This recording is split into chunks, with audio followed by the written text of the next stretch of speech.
What's going on, YouTube? Hope you are doing well. So just a quick thought that I was kind of pondering earlier today. Who you are is greater than what you do.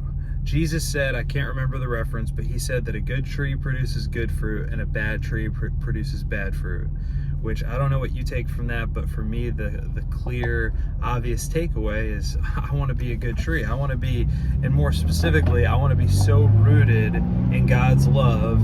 I want to have a character such that good things naturally flow out of me.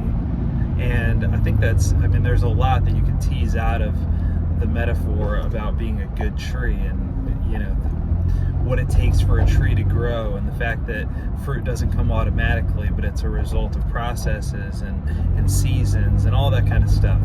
But I know for me, when I think about, if you were to say, how are you doing like in life?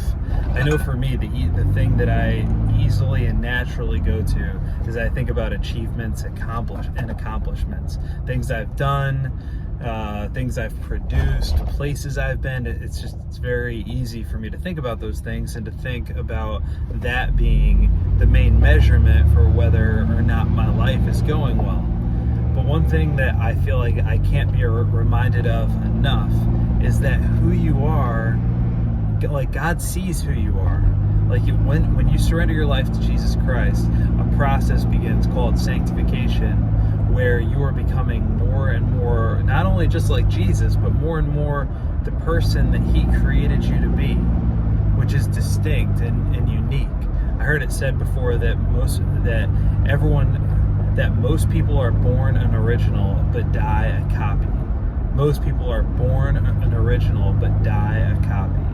And that's so sad, but I totally see that in our comparison social media world. It's so easy. I know I fall into it all the time, where I look at the gifts, the abilities, the platform of other leaders and think, gosh, if only I had what they had.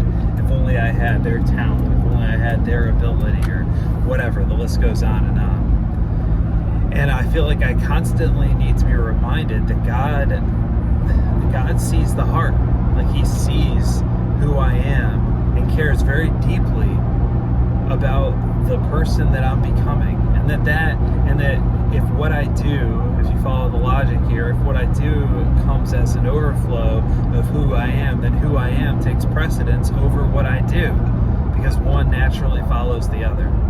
So just some thoughts on that. I know for me it's easy to kind of brush to the side how I'm doing on the inside, as long as I'm accomplishing things on the outside. And I think a lot of that comes from the culture that we live in, that exalts achievement, but kind of doesn't want to do the necessary inner work to get the kind of achievement that is truly meaningful and lasting. So just some thoughts on that. Hope it's helpful, and I will talk to you soon.